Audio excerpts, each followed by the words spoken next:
మళ్ళీ చదువుకోవాలనే కోరిక పుట్టింది.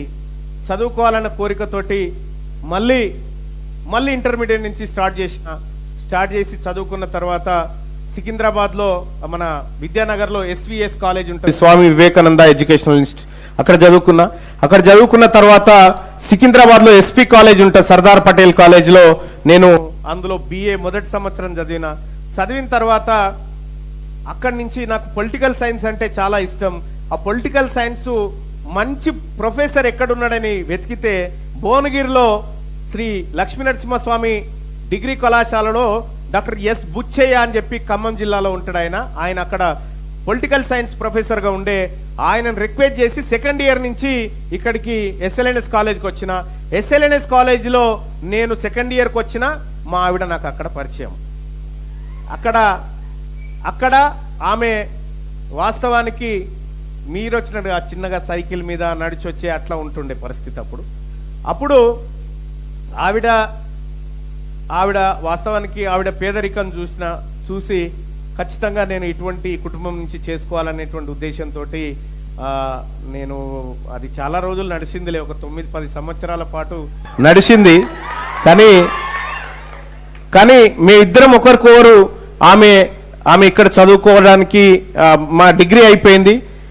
మొత్తం SLNS కాలేజ్ నుంచే మా కాలేజ్ హిస్టరీలోనే రాష్ట్రపతి నుంచి NSS republic day parade award అందుకుంది ఒక నా మిసెస్. నెక్స్ట్ ప్రియారిటీ అవార్డు అందుకుంది నేను.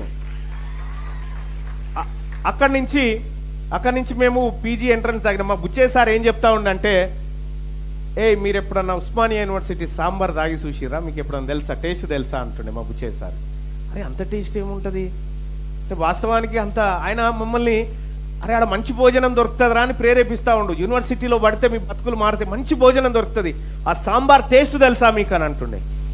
ఏమో ఇదేందో చూడాల్సిందే అనుకున్నాం. చూడాల్సిందే అనుకొని PG కోసం ప్రిపేర్ అయినాం. PG కోసం ప్రిపేర్ అయితే మేము నలుగురం ఫ్రెండ్స్, నలుగురం ఒకరు మా మిస్సెస్, ఆ తర్వాత నా ఫ్రెండ్ గాజుల్ రమేష్ అని ఉంటాడు, వాడు ఇప్పుడు గవర్నమెంట్ జూనియర్ కాలేజీలో political science lecturer, government job. ఆ తర్వాత ఇంకోడు మా బ్రదర్ ఉంటాడు రఘురాములని, వాడు ఇప్పుడు సర్కిల్ ఇన్స్పెక్టర్. నేను జర్నలిజంలోకి వెళ్ళిపోయి MLC-నైనా. మా మిస్సెస్ ఇప్పుడు గవర్నమెంట్ టీచర్ అయింది. ఒక క్యూరియాసిటీ క్వశ్చన్ ఉంది సార్, ఇంకోటి కంప్లీట్ చేస్తా. అయితే మేము యూనివర్సిటీకి పోవాలనేటువంటి ఉద్దేశంతో బాగా కష్టపడి చదివితే పొలిటికల్ సైన్స్ ఉస్మానియా యూనివర్సిటీలో నాది 90 ర్యాంకు ఎంట్రన్స్లో, నేను యూనివర్సిటీలో జాయిన్ అయినా. మా మిస్సెస్ ఎకనామిక్స్లో జాయిన్ అయింది. మా తమ్ముడు అత్తి యూనివర్సిటీలో 3rd ర్యాంకు ఎకనామిక్స్లో, వాడు ఇక్కడ జాయిన్ అయ్యిండు. మా రమేష్ గారు వాడు పొలిటికల్ సైన్స్లో జాయిన్ అయినా. అంటే జస్ట్ సాంబార్ ఆశ కోసం పోయినాం అబ్బా. పోయి అట్లా మా మిస్సెస్ నేను ఇద్దరం 9 సంవత్సరాల తర్వాత ఆమెకి ఉద్యోగం వచ్చిన తర్వాత అప్పుడు మేము పెళ్లి చేసుకోవడం జరిగింది. నాకు 2 కూతుర్లు, నాది లవ్ మ్యారేజ్. మా ఆవిడ SC సామాజిక వర్గం, నేను BC సామాజిక వర్గం. Thank you Mallanna garu. ఒక క్యూరియాసిటీ క్వశ్చన్, అంటే దీనికి యూత్ కి సంబంధం ఉంది కాబట్టి ఫస్ట్ మీరు ప్రపోజ్ చేశారా, మేడం ప్రపోజ్ చేశారా? అయితే అది ఏం జరిగింది తెలుసా, ఒకరోజు 31 డిసెంబర్ అయిపోయిన తర్వాత జనవరి 1 రోజు ఏదైనా గుడికి పోదామని పోతాంగా, ఆ రోజు యాదగిరి గుట్ట దర్శనానికి పోదామని పోయినాం. పోతున్నటువంటి క్రమంలో ఆ ప్రసాదాలు, ఆ చేతి దండలు అవన్నీ ఉంటాయిగా, ఈమె నన్ను జర టేక్ కేర్ చేసుకుంటూ ఇగో ఈ కవర్ తీసుకుపోయి ఇంటికని అందులో గ్రీటింగ్ కార్డు పెట్టింది. ఆ గ్రీటింగ్ కార్డులో కూడా వాస్తవానికి ఆమె ఏమి రాయలేదు, అందులో ఉన్నట్టుగా అట్లా ఒక 2 లవ్ సింబల్స్ ఉన్నాయి.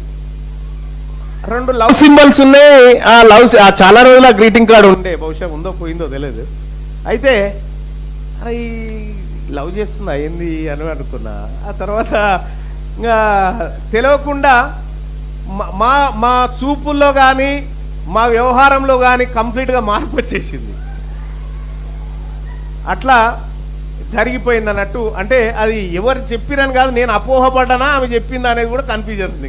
దానికి ఎందుకు ఈ ప్రశ్న అడిగామంటే సార్, ఇక్కడ యూత్ అందరూ కూడా మీరు మీ కెరియర్ లో PG తర్వాత 9 సంవత్సరాల రిలేషన్షిప్ లో ఉన్నా గానీ పెళ్లికి వెళ్లకుండా ఎక్కడో సెటిల్ అయితేనే ఉపాధి ఉంటేనే ముందుకెళ్ళొచ్చు అని మల్లన్న గారు కష్టపడుతూ న్యూస్ ఛానల్లో జాబ్ చేస్తూ వాళ్ళ మేడం గారికి ఉద్యోగం వచ్చిన తర్వాతనే పెళ్లికి వెళ్ళారు. కానీ ఇక్కడ మా యూత్ చాలా మంది ఈ లవ్ అనో డిస్ట్రాక్షన్స్ అనో వేరే విధంగా మధ్యలోనే జీవితాన్ని ఆగం చేసుకొని ఆత్మహత్యల వరకు వెళుతున్నారు.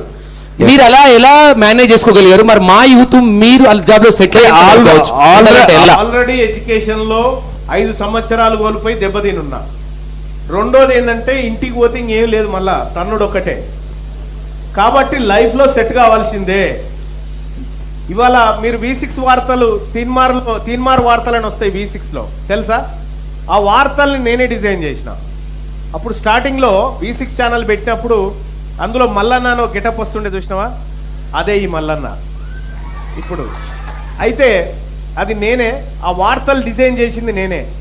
కంప్లీట్గా వార్తల విధానాన్ని మార్చేసిన జర్నలిజంలో.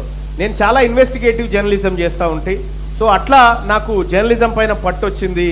నేను జర్నలిజంలో చేరినప్పుడు నా జీతం 6,000 రూపాయలు ఉండే, 2.5 లక్షల రూపాయల జీతంతో నేను మానేసిన అది అప్పుడు. Okay okay. సో యూత్ మీ నుంచి ఇంకేమైనా ప్రశ్నలు ఎవరైనా అడగాలనుకున్నారు? సార్, ఇప్పుడు తెలంగాణలో యువత రాజకీయాల్లోకి వెళ్ళడానికి గల ఎటువంటి కారణం సార్ వెళ్ళకుండా ఉండడానికి? అది డబ్బా, లేక కులమా, లేకపోతే కుటుంబ రాజకీయాలా, లేదా యువతలోనే ధైర్యంలోనే ఏమైనా తక్కువ ఉందా? రైట్. ఒకటి, ఫస్ట్ ఆఫ్ ఆల్ రాజకీయం అనగానే మనకి ఏ రాజకీయం అంటే రాక్షసులు రా బాబు, అదొక రొంపి, అదొక బురద అని మనకు చెప్తారు. రాజకీయం అంటే పవర్, రాజకీయం అంటే రైట్, రాజకీయం అంటే ఒక బాధ్యత అనే ముచ్చటను మనకు రాజకీయ నాయకులు ఎప్పుడు చెప్పలే. అందుకే యువతను ఎప్పుడు అక్కడ వైపు తీసుకుపోలే. మనం ఫస్ట్ టైం తీన్మార్ మల్లన్న మిమ్మల్ని అటువైపు తీసుకుపోవడానికి వచ్చినటువంటిది. సో కాబట్టి రాజకీయం అనేది, రాజకీయం చేయకపోతే నువ్వు ఏమీ సాధించలేవు ఈ దేశంలో. ఏమంటే ఏం సాధించలేవు. నీకు మొన్న న్యూయార్క్లో ఎన్నికలు జరిగిన ఎరికేనా? ఒక అబ్బాయి జమ్దాని అని చెప్పి ఒక అబ్బాయి ఫ్లక్కార్డ్ పట్టుకొని ఇట్లనే తిరిగిండు న్యూయార్క్ స్ట్రీట్ల పొంటి తిరిగి, నాకు ఓటేసి చూడండి మీకు మార్పు తెస్తా అన్నాడు. ఆయన మొత్తం స్ట్రీట్లంటి తిరుగుతూ ఉంటే ఎవడు పట్టించుకోలే, ఆయన పిచ్చోడు అనుకోరు. తీరా ఎలక్షన్ బ్యాలెట్ పేపర్లు తీస్తే ట్రంప్ ఓడిపోయిన ఆయన గెలిచిన అబ్బాయి. ఎందుకు? అక్కడ ఉన్నటువంటి ప్రజలు చూసిరు కానీ లైట్ తీసుకురు. ఆ తర్వాత ఇప్పుడు న్యూయార్క్ సిటీలో, నేను మొన్న న్యూయార్క్ సిటీ పోయినా, న్యూయార్క్ సిటీలో చాలా అద్భుతమైన మార్పు వచ్చింది.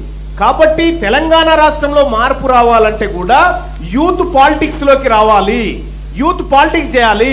జంతర్ మంతర్ కాడ ఏమన్నాడు సుప్రీంకోర్టు ప్రధాన న్యాయమూర్తి? ఏమన్నాడు? మనని జల్ల పురుగులు అన్నాడు. మనని జల్ల పురుగులు, కాక్రోచెస్ అన్నాడు. నువ్వు కాక్రోచెస్ అంటావా అని చెప్పి కాక్రోచ్ జనతా పార్టీ అని పెట్టి నరేంద్ర మోడీ 4 రోజుల పాటు నెత్తి పట్టుకొని కూర్చున్నాడు ఆడ. కాక్రోచెస్ ఎవరు? మనమంతా ఎస్ ఐఎమ్ కాక్రోచ్ అని చెప్పి తెలంగాణ రాష్ట్రం నుంచి కాక్రోచ్ జనతా పార్టీకి జెన్జీకి మద్దతు ఇచ్చిన ఏకైక పార్టీ తెలంగాణ రాజ్యాధికార పార్టీ. ఎందుకంటే యూత్ పాలిటిక్స్ వైపు తీసుకుపోవాలనుకున్నాం కాబట్టి.